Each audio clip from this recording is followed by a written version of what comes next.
3, 2, 1.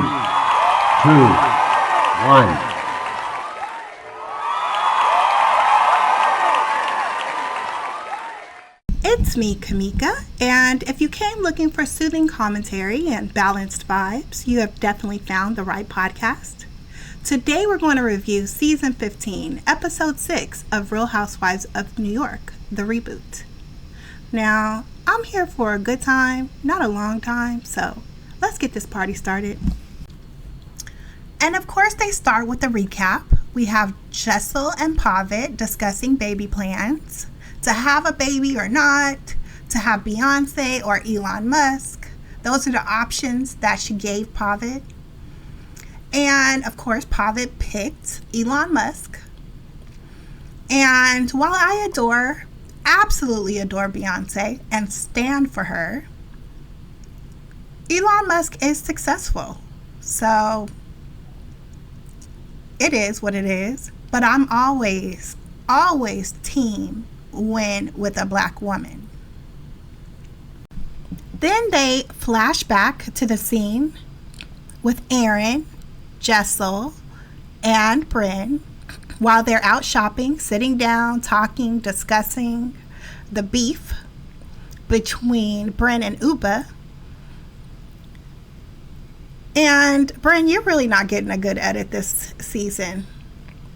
When you mocked Ubah, oh my God, so cringe. Then you complained about Sai, and I'm just wondering, who is the issue here? Is it you? Then they pan over to Ubah telling Raquel about Brynn being condescending, allegedly saying that they were going to edit her like the angry black woman. Now, if you want to know how I feel about the angry black woman trigger, please watch my previous uploaded episode. It was season 15, episode 5. Last, they show Jessel's birthday party and everyone discussing the tension between Erin and Jenna. So at this point, you're asking yourself, well, is anyone getting along? And that definitely sets the tone for this episode. The first scene in this episode is Ubah and Sai hanging out, getting their toes done, getting a pedicure. And you hear Ubah say, "Oh, this is where all the supermodels go." Okay. That doesn't move me in any way, okay? But you see Sai tell the nail tech, "Oh my God, my toenail is in your hair." That is so embarrassing. I wish she would have just waited until after they stopped filming. The first scene is with Erin and her husband. And Erin is preparing gift bags. She's preparing for their new liquor launch. Erin is serving up a stunning confessional look. She looks absolutely gorgeous. This might be one of my favorite looks from her so far. In her confessional, she shares her inspiration behind launching the liquor in the U.S. Erin is serving up a stunning, when I say stunning confessional look, she looks absolutely gorgeous. In fact, this might be one of my favorite looks from her so far.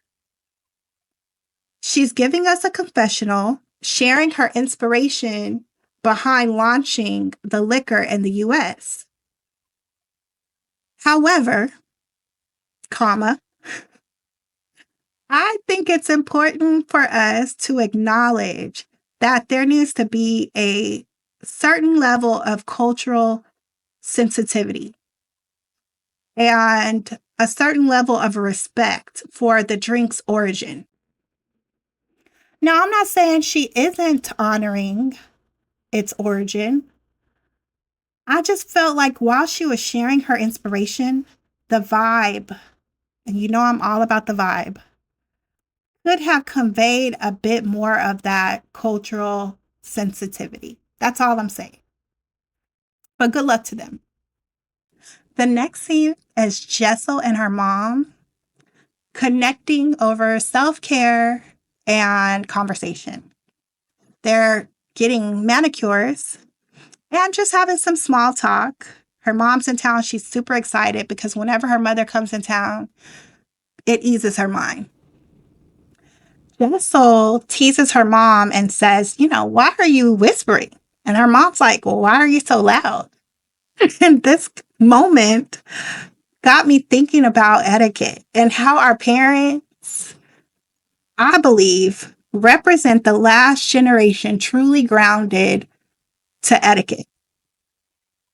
I believe that us millennials, we ushered in our rebellious spirit and ushered out the traditional etiquette norms, which to us appeared as good posture and quiet voices.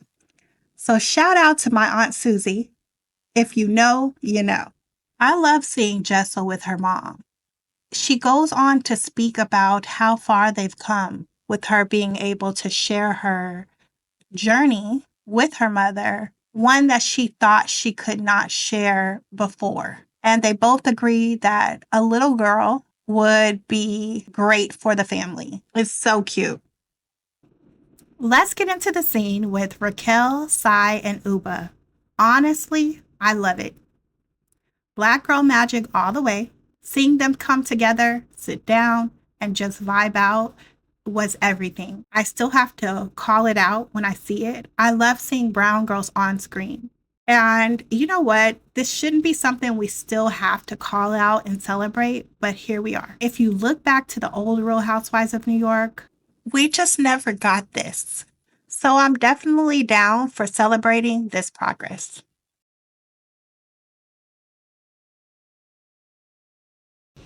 Now let's talk about Raquel. How do I put this? She's reserved, very put together.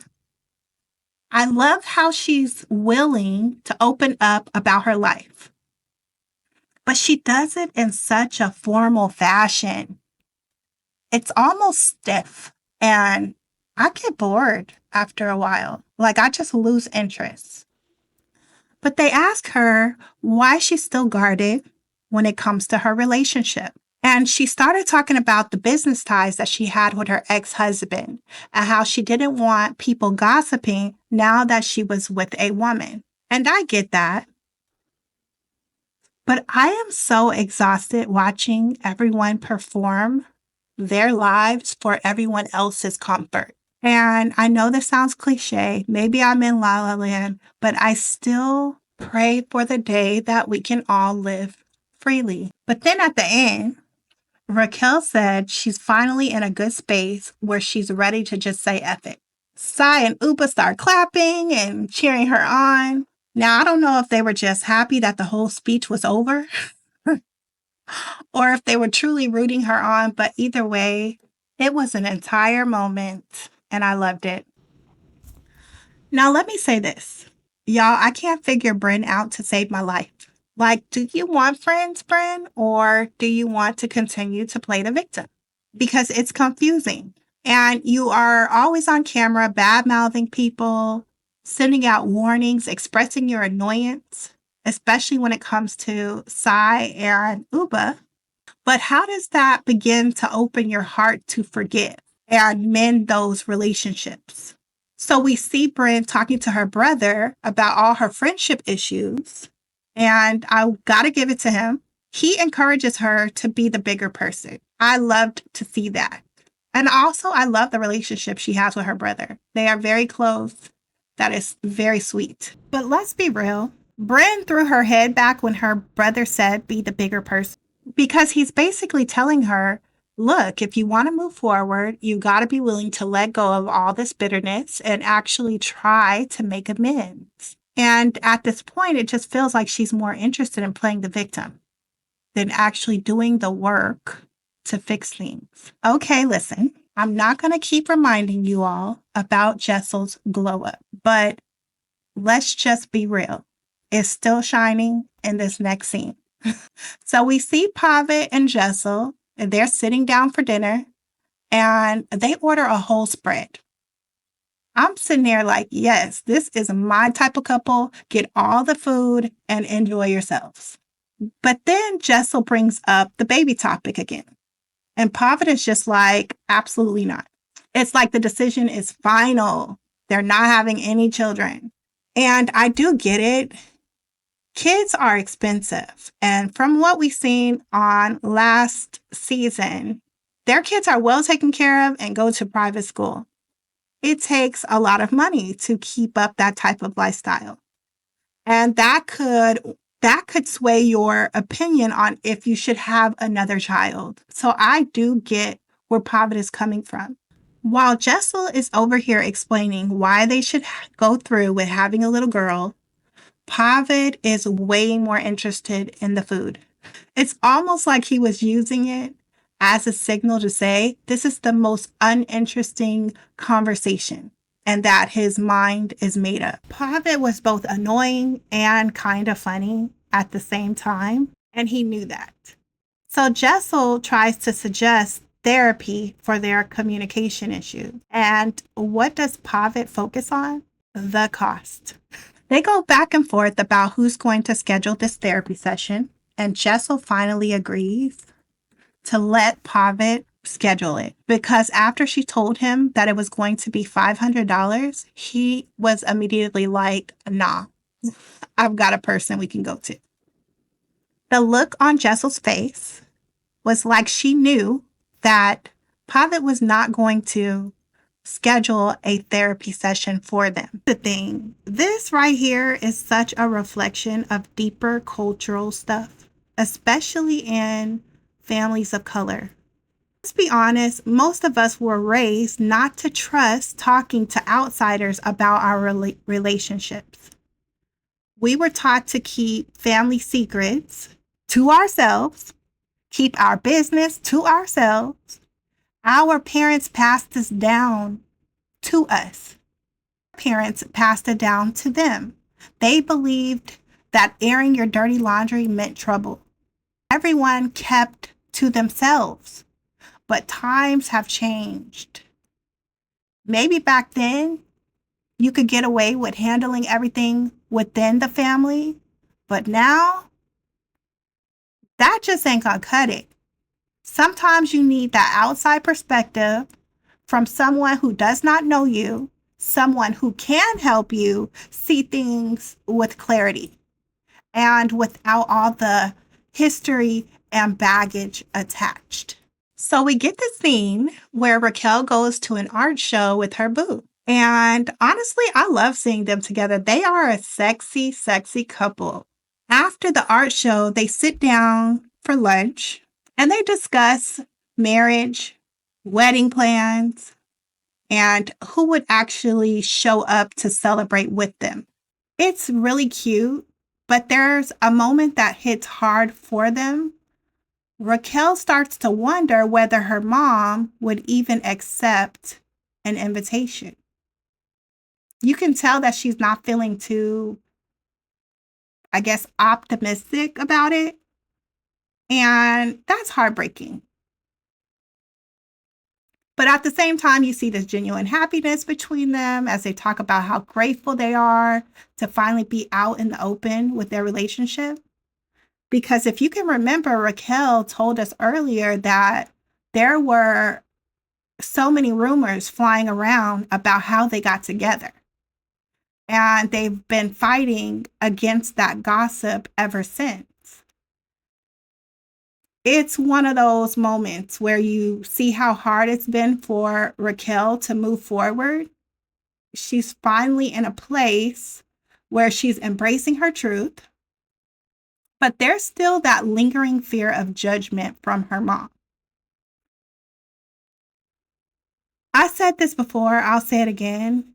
We have to let our loved ones be happy, even if it does not look like the happiness that we have envisioned for them. So this is the second episode where I feel like we finally got a full episode. I loved it because we actually got a little bit of everyone this time. So next up, we're at Erin's liquor launch. And at first, we see Ubah, Sai, and Erin talking at the table. Erin decides to tell Ubah and Sai that Brynn was ranting about them during their shopping trip. And immediately they both got upset. Sai says, if Brynn has an issue with me, she should come to me.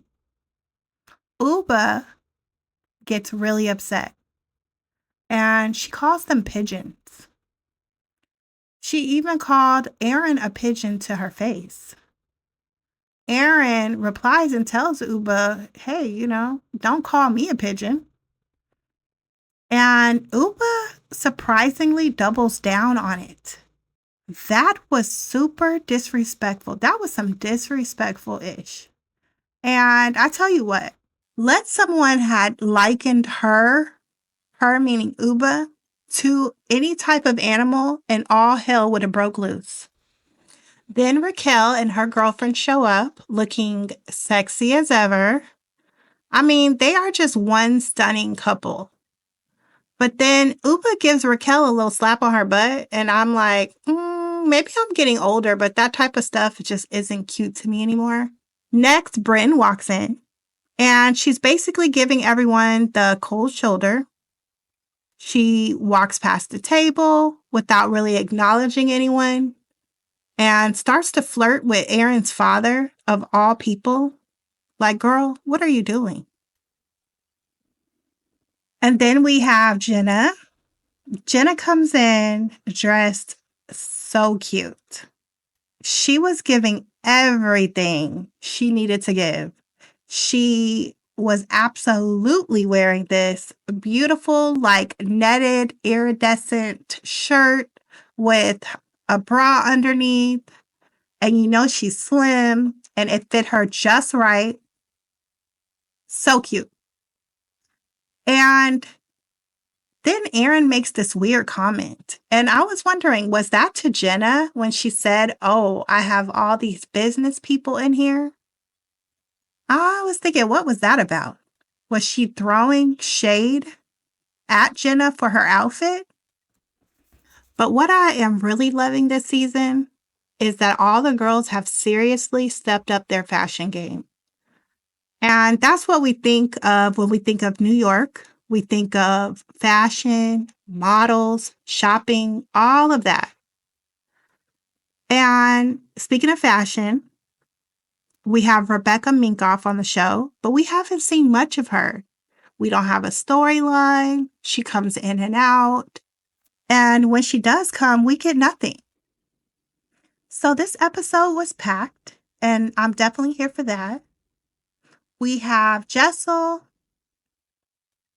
and Pavit. They're walking down the street, headed towards the liquor launch. And honestly, the way the camera captures them, absolutely beautiful. It's such a cute scene. It's very stylish, so New York. And honestly, it's giving fashion editorial realness. It had that cinematic look to it, and I loved every second of it. But here's where it gets wild. As soon as Jessel gets inside, she immediately sits down next to Erin and tells her that something stinks. Then asks her, is it you? This is keeping in line with the theme of disrespect. Because what is wrong with these people? It's like everyone forgot their manners. I mean, remember earlier when I was talking about etiquette? It's like it completely went out the window with this crew. And I get it, drama makes for good TV.